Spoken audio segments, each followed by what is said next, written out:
नमस्कार दोस्तों, आप सभी का फिर से स्वागत है आज के और एक रोचक कहानी में। दोस्तों, आज की जो कहानी है एक पारिवारिक कहानी है, ये कोई क्राइम स्टोरी की कहानी नहीं है। तो आइए दोस्तों, बिना देर करते हुए चलिए कहानी की ओर बढ़ते हैं। दोस्तों, एक अजीब दास्तां है ये, एक ऐसी कहानी जहाँ प्यार, मौत और जिंदगी के बीच फंसे लोगों की जिंदगी बदलने वाली घटनाओं का सिलसिला है ये दोस्तों कहानी। दोस्तों, ये कहानी उत्तर प्रदेश के प्रयागराज के एक छोटे से गांव की है, जहां गंगा जमुना तहजीब की मिठास है, लेकिन जिंदगी कई बार बेहद कड़वी भी हो जाती है। दोस्तों, यहाँ की गलियों में चहल पहल है, चाय की दुकान पर राजनीति की बहस है और घर आंगन में रिश्तों की गर्माहट है। ऐसे ही एक आंगन में रहता था राकेश, एक मेहनती, ईमानदार और खुशमिजाज जवान लड़का।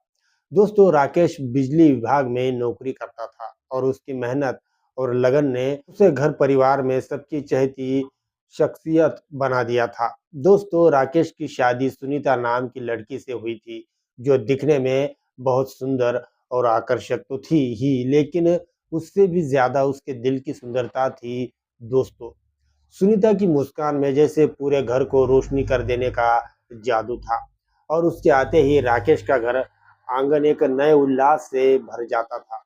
दोस्तों, राकेश को एक छोटा भाई था, बिरजू, जो उम्र में 20 साल का था और जिसमें जवानी का जोश तो कूट कूट कर भरा था, लेकिन अभी दुनियादारी की समझ उतनी उसे नहीं थी।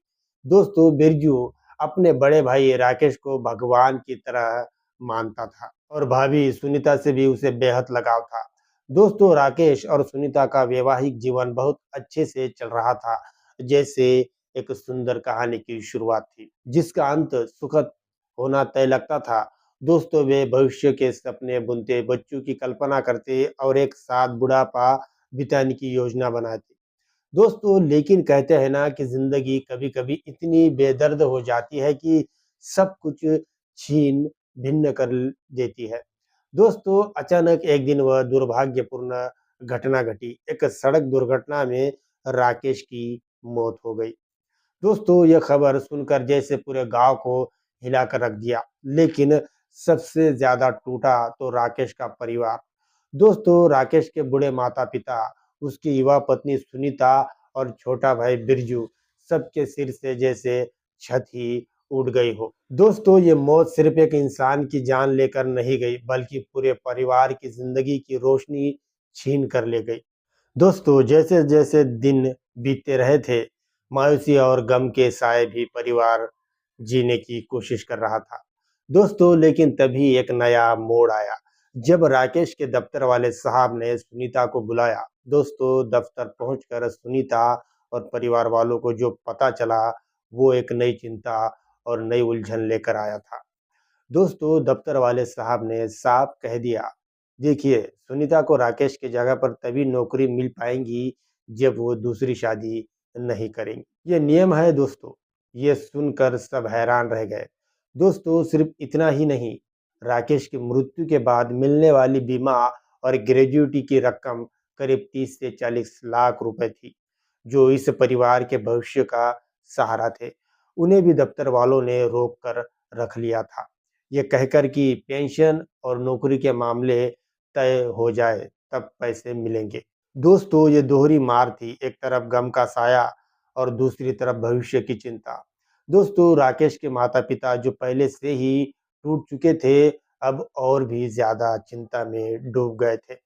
दोस्तों, उनके सामने सबसे बड़ा सवाल ये था कि सुनीता का भविष्य क्या होगा और परिवार की आर्थिक स्थिति का क्या होगा। दोस्तों, ऐसे में राकेश के माता-पिता ने एक तरकीब सोची, एक ऐसी योजना जो सुनने में अजीब लगे, लेकिन उनकी नज़रों में मजबूरी थी। दोस्तों, एक शाम जब बिरजू छत पर बैठा था, तब उसके माता-पिता ने उसे पास बुलवाया। दोस्तों, उसकी माँ ने आंसू पोंछते हुए कहा, बेटा बिरजू, देख, हमारी स्थिति तू देख ही रहा है। सुनीता हमारे घर की लक्ष्मी है, वो इस घर को नहीं छोड़ सकती और दफ्तर वाले कह रहे हैं कि अगर उसने दूसरी शादी कर ली तो नौकरी नहीं मिलेंगी, पैसे भी नहीं मिलेंगे। दोस्तों, फिर पिता ने आगे कहा, देख बेटा, सुनीता सुंदर भी है और अच्छे घर की बहू है। अगर तू सुनीता से शादी कर लेता है तो सब ठीक हो सकता है। तुझे तेरे भाई की बुलेट बाइक और कार मिल जाएंगी। सुनीता को नौकरी मिल जाएंगी, पैसे भी आ जाएंगे, घर भी बच जाएगा। दोस्तों ये सुनकर बिरजू सन्न रह गया। दोस्तों उसके मन में तूफान उठ खड़ा हुआ था। दोस्तों उसने कंपकपाती आवाज में कहा, पिताजी ये कैसी बातें कर रहे हैं आप? भाभी मुझसे 5 साल बड़ी है, वो मेरी भाभी है, मैं कैसे उनसे शादी कर सकता हूँ? लोग क्या कहेंगे? दोस्तों लेकिन माता पिता ने लालच और मजबूरी का इतना बड़ा पहाड़ उस पर तोड़ दिया। उसे समझ आया कि यही एक रास्ता है परिवार को बचाने का, भाभी के भविष्य को संवारने का। दोस्तों बिरजू की उम्र 20 साल थी, उसकी अपनी कोई प्रेमिका नहीं थी। उसने भाभी को हमेशा आदर की नज़र से देखा था। दोस्तों आखिरकार माता-पिता के रोने, गिड़गिड़ाने और परिवार की ज़िम्मेदारी के दबाव में बिरजू ने हामी भर दी। हालाँकि उसका दिल हज़ार टुकड़ों में बँट चुका था, इस तरह की बात सुनकर। दोस्तों फिर वो पल आया जब ये प्रस्ताव सुनीता के सामने रखा गया। दोस्तों सुनीता जो अभी तक अपने पति की मौत के सदमे से उभरी भी नहीं थी, उसके सामने ये नया धक्का लाया गया। दोस्तों जब सास-ससुर ने उसे बिरजू से शादी का प्रस्ताव दिया, तो सुनीता ने एक शब्द भी नहीं बोला। दोस्तों उसकी आँखों में असीम पीड़ा थी, भविष्य का डर था, समाज की चिंता थी, लेकिन सबसे बड़ी बात ये थी इस घर के प्रति उसकी ज़िम्मेदारी की भावना। दोस्तों उसने ना हाँ कहा और ना ही ना कहा। दोस्तों उसने बस सिर झुका लिया और एक इशारे से, एक मामूली सी सिर हिलाकर अपनी सहमति जता दी। दोस्तों लेकिन क्या वह सहमति थी या मजबूरी थी या फिर इस घर के प्रति अपनेपन की अभिव्यक्ति थी? दोस्तों यही वो पल था जब इस कहानी ने एक नया, अनोखा और गहरा मोड़ लिया। दोस्तों अब सोचिए जब ये खबर गाँव में फैली तो क्या होगा? दोस्तों लोगों के मुँह अलग-अलग बातें, कुछ ने इस फैसले की तारीफ की तो कुछ ने इसे अनैतिक करार दिया। दोस्तों बिरजू और सुनीता के बीच अब क्या रिश्ता था, भाभी देवर का या फिर होने वाले पति पत्नी का? दोस्तों दोनों एक ही छत के नीचे रहते थे, लेकिन अब उनके बीच एक अदृश्य दीवार खड़ी हो गई थी। दोस्तों बिरजू सुनीता की तरफ देखता तो शर्म से गड़ जाता और सुनीता बिरजू से बात करने में भी हिचकिचाती थी। दोस्तों ये शादी सिर्फ एक फॉर्मेलिटीज थी या फिर इसमें भावनाएं भी जुड़ने वाली थी? दोस्तों क्या बिरजू अपनी भाभी को पत्नी के रूप में स्वीकार कर पाएगा और क्या सुनीता कभी बिरजू को राकेश का विकल्प मान पाएंगी? दोस्तों फिर वो दिन आया जब दफ्तर वाले साहब को इस शादी की खबर लगी। दोस्तों क्या उन्होंने नौकरी देने की अपनी शर्त को पूरा किया था या फिर उन्होंने कोई नई शर्त रख दी? दोस्तों और वो रुके हुए पैसे क्या वो सच में मिल पाए? दोस्तों कहानी आगे बढ़ती है और हम देखते हैं कि बिरजू को अपने भाई की बुलेट बाइक और कार तो मिल गई थी, लेकिन क्या वो उन्हें चला पाया बिना ग्लानि के? दोस्तों सुनीता को नौकरी मिल गई, लेकिन दफ्तर में लोगों के तानों ने, उल्हानों ने और अजीब नजरों का सामना कैसे किया होगा उसने?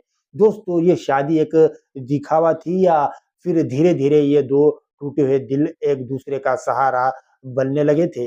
दोस्तों बिरजू की उम्र कम थी, वो अभी पढ़ना चाहता था, आगे बढ़ना चाहता था, लेकिन अब उस पर एक पत्नी और परिवार की ज़िम्मेदारी आ गई थी। दोस्तों सुनीता जो उम्र में बड़ी थी, क्या वो बिरजू को समझ पाई? क्या उसने उसे सिर्फ़ एक भाई की तरह देखा या फिर रिश्ते बदलने लगे? दोस्तों कहानी में एक नया पात्र आता है, नीलम। गाँव की एक लड़की जो बिरजू की क्लासमेट रही है और जिसे बिरजू से चुपके से प्यार है। दोस्तों नीलम को जब इस शादी का पता चलता है तो उसके दिल पर क्या बीती होगी दोस्तों? क्या नीलम ने बिरजू से अपने प्यार का इज़हार किया होगा? और अगर किया होगा तो बिरजू ने क्या जवाब दिया होगा? दोस्तों एक तरफ नीलम का सच्चा प्यार था, दूसरी तरफ परिवार की ज़िम्मेदारी और सुनीता के प्रति सम्मान।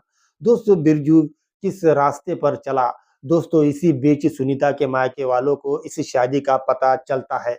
दोस्तों वे इस शादी के खिलाफ थे, उन्होंने सुनीता को वापस बुलाने की कोशिश की, लेकिन सुनीता ने मना कर दिया। दोस्तों उसने कहा कि ये घर अब उसका अपना घर है और वो इसकी ज़िम्मेदारी से पीछे नहीं हट सकती। दोस्तों, लेकिन क्या सुनीता का ये फैसला सच में उसकी मर्ज़ी से था या फिर वह खुद को धोखा दे रही थी? दोस्तों, फिर एक रात जब बिरजू देर से घर लौटा तो उसने सुनीता को रोते हुए देखा। राकेश की एक तस्वीर को सीने से लगाए हुए। दोस्तों, ये देखकर बिरजू का दिल टूट गया। दोस्तों, उसने महसूस किया कि सुनीता अभी तक राकेश को भुला नहीं पाई है और शायद कभी भूल भी नहीं पाएँगी। दोस्तों, उस रात बिरजू ने फैसला किया कि वह सुनीता पर दबाव नहीं डालेगा, उसे समय देगा और खुद भी उसे भाभी की तरह ही देखेगा। दोस्तों, लेकिन क्या ऐसा संभव था? दोस्तों, धीरे-धीरे बिरजू और सुनीता के बीच एक अजीब-सी सहजता आने लगी। दोस्तों, वे एक-दूसरे की भावनाओं को समझने लगे, दुखों में साथ देने लगे। दोस्तों, ये प्यार नहीं था बल्कि एक गहरी समझ और इज्जत थी। दोस्तों, लेकिन तभी एक नया झटका लगा। दोस्तों, दफ्तर वाले साहब जिनका नाम था श्रीधर सिंह, वे सुनीता पर अश्लील नजर रखने लगे। दोस्तों, उन्होंने सुनीता को अकेले में बुलाकर कहा कि अगर वो चाहती है कि उसकी नौकरी सुरक्षित रहे, तो उसे उनकी बात माननी होगी। दोस्तों, सुनीता ने ये बात घर में किसी से नहीं कही, लेकिन उसका व्यवहार बदलने लगा। दोस्तों, बिरजू ने इस बदलाव को महसूस किया और आखिरकार सच्चाई जान ही ली। दोस्तों, अब बिरजू के सामने एक नई चुनौती थी, अपनी भाभी, अपनी पत्नी की इज्जत की रक्षा करना। दोस्तों, बिरजू जो अब तक एक भोला-भाला लड़का था, उसमें एक नया जोश आया। दोस्तों, उसने श्रीधर सिंह को सबक सिखाने की ठानी, लेकिन वह कैसे? दोस्तों, उसने गाँव के सरपंच और कुछ प्रभावशाली लोगों को इस बारे में बताया और सबने मिलकर श्रीधर सिंह के खिलाफ कार्रवाई की। दोस्तों, इस घटना ने बिरजू और सुनीता के रिश्ते को और मजबूत कर दिया। दोस्तों, सुनीता ने बिरजू में अपने राकेश की छवि देखी, वही साहस, वही इज्जत। दोस्तों, और बिरजू ने सुनीता में एक मजबूत, संघर्षशील औरत देखी जो परिस्थितियों से लड़ना जानती थी। दोस्तों, फिर आया वो मोड़ जब नीलम ने बिरजू से कहा कि वह उसे चाहती है और अगर वो चाहे तो वह सब कुछ छोड़कर उसके साथ भाग सकती है। दोस्तों, बिरजू के सामने फिर वही द्वंद था, नीलम का सच्चा प्यार या सुनीता और परिवार के प्रति अपनी जिम्मेदारी। दोस्तों, बिरजू ने नीलम से कहा कि वह उसे बहुत प्यार करता है, लेकिन अब उसकी जिम्मेदारियां बदल गई है। दोस्तों, उसने नीलम को समझाया कि सुनीता अब उसके जीवन का एक अहम हिस्सा है और वह उसे छोड़ नहीं सकता। दोस्तों, नीलम ने बिरजू की इस ईमानदारी की कद्र की और दोनों अच्छे दोस्त बनकर रहने का फैसला किया। दोस्तों, ये फैसला आसान नहीं था, लेकिन बिरजू ने इसे बड़प्पन से लिया। दोस्तों, समय बीतता गया, बिरजू ने पढ़ाई जारी रखी, सुनीता ने नौकरी में मन लगाया। दोस्तों, धीरे-धीरे दोनों के बीच का रिश्ता एक अजीबोगरीब प्यार में बदलने लगा। एक ऐसा प्यार जो शुरुआत में नहीं था, लेकिन समय, संघर्ष और सम्मान ने उसे पैदा किया। दोस्तों, फिर एक दिन सुनीता ने बिरजू से कहा कि वह उसे सिर्फ भाभी की नज़र से नहीं देखती, बल्कि अब वह उसे एक पति के रूप में स्वीकार कर चुकी है। दोस्तों, ये स्वीकारोक्त तो आसान नहीं थी, लेकिन ये सच्ची थी। दोस्तों, बिरजू ने भी उसे गले लगा लिया और दोनों ने एक नए सफ़र की शुरुआत की, जहाँ अतीत का दर्द था, लेकिन भविष्य की उम्मीदें भी थी। दोस्तों, ये कहानी सिर्फ एक शादी की कहानी नहीं है, बल्कि जीवन के कठिन फैसलों और समाज के दबाव और मजबूरियों और अंत में अपने भीतर के सच को स्वीकार करने की कहानी है। दोस्तों, ये कहानी दिखाती है कि प्यार कई रूप ले सकता है और कभी-कभी अनचाही शुरुआत भी एक सुंदर अंत लेकर आ सकती है। दोस्तों, बिरजू और सुनीता ने साबित किया कि इंसान की इच्छा शक्ति और समर्पण किसी भी मुश्किल पर विजय पा सकते हैं। दोस्तों, और हाँ, आखिरकार दफ्तर वाले साहब को उनकी करतूत की सजा मिली, सुनीता की नौकरी पक्की हुई और पैसे भी मिल गए। लेकिन उससे भी बड़ी बात ये थी कि इस संघर्ष ने दो टूटे हुए दिलों को जोड़कर एक नया परिवार बना दिया था। मेरे प्यारे दोस्तों, ये थी प्रयागराज की एक छोटे से गांव की कहानी, जहां जिंदगी ने एक अजीब मोड़ लिया, लेकिन अंत में सब कुछ ठीक हो गया। दोस्तों, इस कहानी से हमें ये सीख मिलती है कि जिंदगी में कुछ भी असंभव नहीं है, बस हिम्मत और विश्वास बनाए रखना चाहिए। और दोस्तों, ये भी कि रिश्ते सिर्फ खून के नहीं होते बल्कि सम्मान, विश्वास और साथ देने से बनते हैं।